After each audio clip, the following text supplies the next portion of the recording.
خیلی بی‌مزه که بودی شوهر نمی‌کردی. هر دو دیدن خونه خوش آمدی.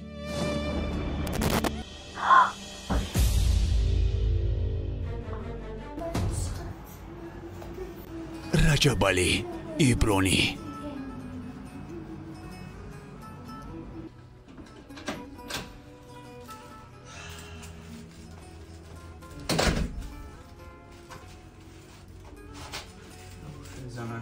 زنک جان؟ او زنک جان.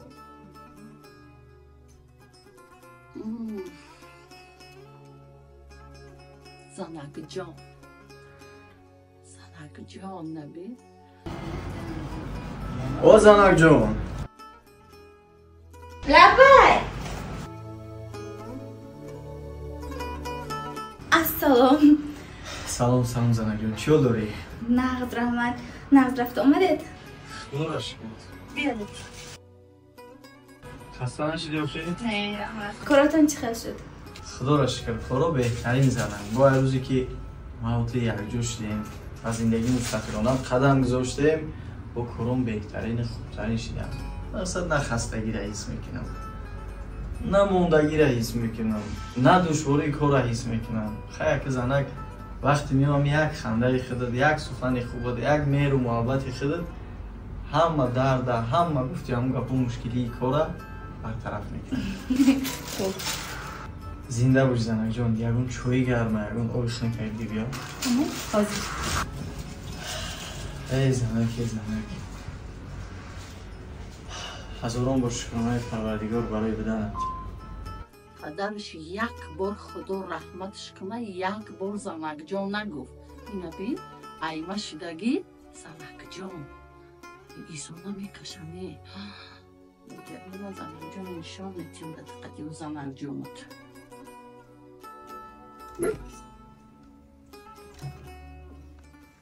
السلام علیکم اوچا جونی من. و علیکم السلام. استراحت داری هر اوچا جون؟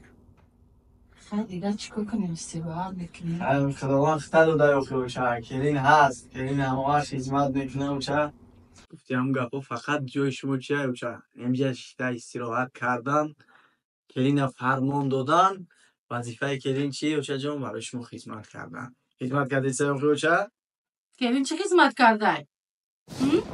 درمی سکسیه درمی قطیچه چی کاره که کلی خدمتی مرا کرده؟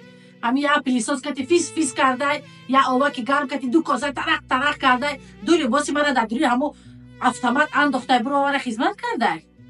منتباری میکنی برای من کلی خدمت میکنه. تیزونه میکشی؟ ایدر دامده و جایی که اوچا جان گفته دروی زنک جان. این کلمه کجا پروردی تو؟ تا مردگوی همسایه زونه میکشی. همین مردگوی همسایه فهمن چی میگم؟ تو یکم دیدی که پدر مرا زنک جان گفت. زنک جانی ما، اصلی کوی ما، جانکی ما، زندگی ما، شیرینی ما، نواتی ما، دانه ما. ای نام داره. اوتش نام مونده. یکم تشرک محیوی نام. من نمی سه چهار بچه مجبوری زن دادم. دوست داشتشون ندادم. حرکت ایلکه و اولیا و کنجه دوست داشته تا دادم. او احتیاط که با بلوی سر برامده خونه نکنم تخمانه. این مکریزم بسیار بلوی یک گپی زیادتی تو نمیفهمون بچه. هر دو دی نمیخونه خوش آمدی. دوستان عزیز، من یک لحظه بعد خط خواهران مادران و افجانکم میرسونم که شرکت فابریک برای هر یک شما شرایط خوبی طور فراهم آورده. یک شما میتونید در خونه تو بشینید، از خونه نبرید. توسط هم تلفن موبیلیتون کار و فعالیتتون و بیزنستون پیش ببره. در یک ماه کم از 30000 صرف کرده تا 15000 تومانی پول به دست بیارید. برای به کار قبول شدن دیپلم لازم نیست، زبان خارجی دانستن لازم نیست. دانشجو ترکو 100% میتونید کار کنید.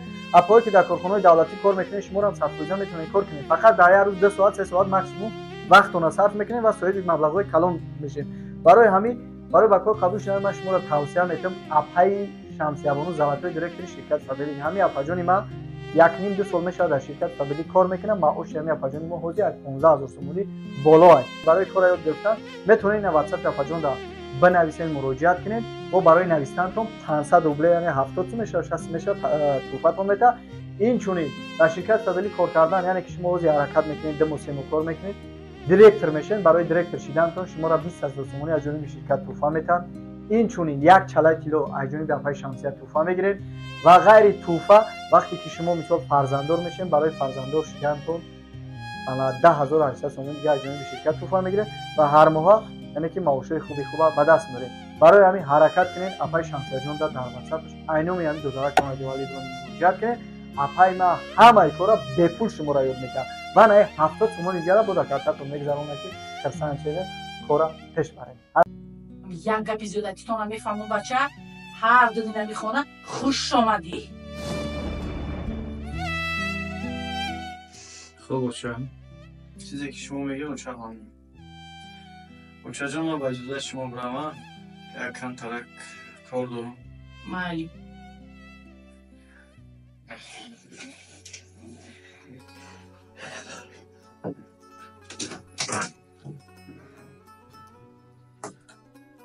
زنک لبای آورده برای شما میم دارم زنک جان 1000 رحمتی کلام. من زنک یک رفیق من یک دوست یک برادر من وعده داده بودم که بعد کار میام اوید یک مثلا هم صحبت میشیم گپ میزنیم مسئله میکنیم راستی گپ خودیرم برامده همی کار برامده و دویده کرده پیشتی اومدم که خیلی یاد میکنم زنک ولی چیه خودی رسون کنم زنک جان جانم شوی نشبه که با حلیمی سخنهای مادرم برنجید. خیلی مادره که سخنهای پست بلند گپ میزنه چیزی میگه نمیگه همین را فراموش نکنی که برای خوبی موتره میگه برای سربلندی موتره میگه برای مستحکم بودن اویله ما را میگه. همین زنک جان خاطر خواهش زنک جان که قدرت من چه بودم خوب شده است. 1000 رحمت زنک 1000 رحمت که میفهمی برای 1000 رحمت. سلامت شما برام نباشد من شما گسل میکنم. خب برام نظرت بگیرید. سلامت باش من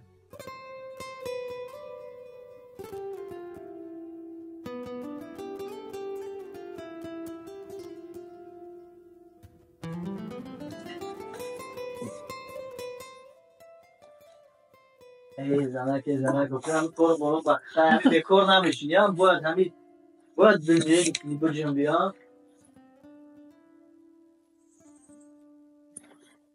شما همه کاستوم حاضر میپوشید؟ جمع که طرفش کن همه همین چی لباسی زمستونای هسته چی لباسی غوزی بهاری هسته همه شد جمع کن جمع کنم نه؟ وارا وقت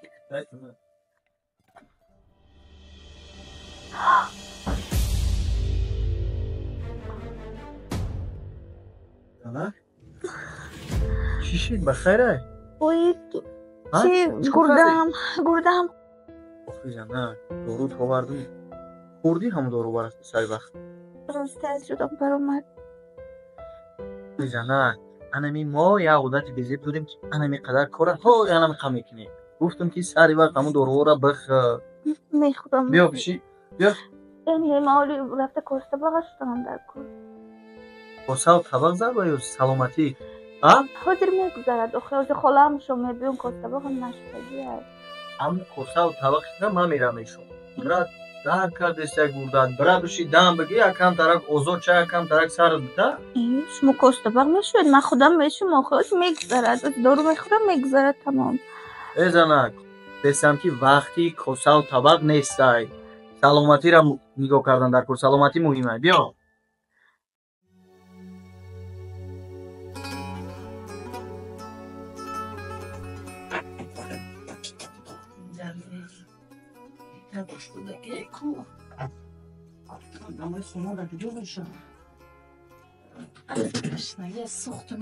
کلی او کلی یا آبی گرمه خنده که بیار در که جایی دم جایی کلی هی چجانی ما اومدیم کش بابا اینه چجانی چو کردین چه اومدین من توی با فکرم که زن دادم شونه اوچه ما کسخور را شدم ما ببینیم تو کسا شدی آخه زن دادم که تو کسا طبق نشوی دیجا اوچه ما زندگی همین اوچه باید یه دیگر رو دستگیری کنی باید در بر یه دیگر باشه اوچه اکما دوستی که پرسا نمیشتیم اوچا هم اوچا کم درک مزش گریخته مزهش نیسته؟ نیست مزش نیست اوچا به مزهش نرولی مزهش که گریخته برخونی اوتش پرتو ساعت شبه با میگوید اینجا بیا وزی ما مزهش نمیبریم اینجا بیا اولی با مزهش گریخته اینجا بیا ما مزهش نمیبریم بیا اینا باید اینا بینه تا اینا به مزه شده هیچ تو چکو کردی که به مزه شدی؟ السلام خلاجه نفس آمده؟ تو چیکار داری؟ من نغز آمدیم گنده آمدیم تو چیکار داری؟ با چیکار داری که به مزه کردی خودت؟ گردم قبیده است گردات قبیده است؟ خیلی به مزه که بودی شوهر نمیکردی هر روز دیگه در خونه ما تخته به مزه میکنی من نگفته بودم من گفتم که توری بالای سری بچه ما لانه میمونی و تخم میمونی اگه بچه ما تیا دوست میداره میدونی که تیا دوست میداره تیا مهربانی میکنه زنک جان میگه اصلی که میگه دیگه بالای سری بچه میبروی بچه ما کستوقشو میکنی خونم کلی نوادم که گوری خونه میکنم این کستوق ما که بچه میشوش خونه ما که بچه میرو من بچه ما زن نمیدادم اخی خیریت کمی دوگونم گفت که بیا قطید خونت میرم خیریت نواد اگرنی شرمندگی این خبری خونه ما با همه جا پرند میشم که کلینش دتای که انسانیری سبقینی خونه شیشته بیمازه شده و بچه کستوق میشه و کاری خونه میکنه وای داد اوچا جانی من هر وقتی کار دا میرم با دیلی پر کار دا میرم اوچا که شما در خونه هستیم خیلی میخوامیم که اوچا مزش نیست پیست و پی گرده داره اوچا جان ما چه زنی که در همین حالات نمیفهمین زنی مرا اوچا چه زنی که اوچا جان درک نمیکنین و شما باید بفهمین اوچا من مردم اگر زن درک چه نفهمیدم من زن درک نکردم اوچا من شما زنین اوچا جان شما باید بفهمین من نفهمیدم اوچا جان شما باید مرا بفهمونه که بچه جان زن تا درک کرد در حالت پستی در حالت سختی در حالت بیماری در بر زنت باش اوچا شما برعکس میگین زنت بهانه کرده است زنت خش کسل کرده است اوچا دیدی کاری کردگی تا دیدی که مادر با بچه چپ کردی دیدی کاری کردگی تا ما نمی خیلی خیلی در میدروین نمی خیلی خطونه مهربانی از روز نشان میتین بچه های گنده میکنن در بچه ها کشتامن ها گنده میشن دیدی که بچه من روی تو من علکشون بینی میکنه میبخشی بچه میبخشی علکه پشتی زن تا گرفتن از سر کردی میبخشی اوچا جان خواهش میکنم مرا ندرست نفهمین اوچا من خفه نشین من نه طرف شما را گرفتم اوچا من نه طرف زن ما گرفتم اوچا خدایی جان باید حقجو باشه اوچا حقگو باشه اما وقت طرف حق باشه اوچا من هیچ وقت طرف زن ما نمیگیرم اوچا من حقیقت گفتم اوچا جان اوچا جانی من مرده که چه مرد میگیره چه مرد میشموره نکی زن شه مادری فرزندوش در حالت بیماری در حالت سختی در حالت حامله‌داری اگر حس نکنه درک نکنه در برش نباشه اون مرد نیست اوچا اون مرد گفتن نادرست اوچا اوچا جان خواهش میکنم التماس من خیلی که همه وقت زحمت تاکید میکنم کوشش میکنم التماس میکنم که همه وقت حرمت عزت مادر ما به جا بیار همه وقت حرمت عزت مادر ما در جای اول بدون هیچ وقت سخن مادر ما ده نکه و این چونین اوچا جان اشما هم خواهش میکنم التماس میکنم اوچا جان خیلی که خوشبختی اپا و خواهرام ما میخواهین من همین خوشبختی زنی مرم بخواهین اوچا جان همین زنی مرم ایدختراتون کم ندونین اوچا جان همین زنی مرم به جای فرزندی خطام بدونین اوچا جان خواهش میکنم اوچا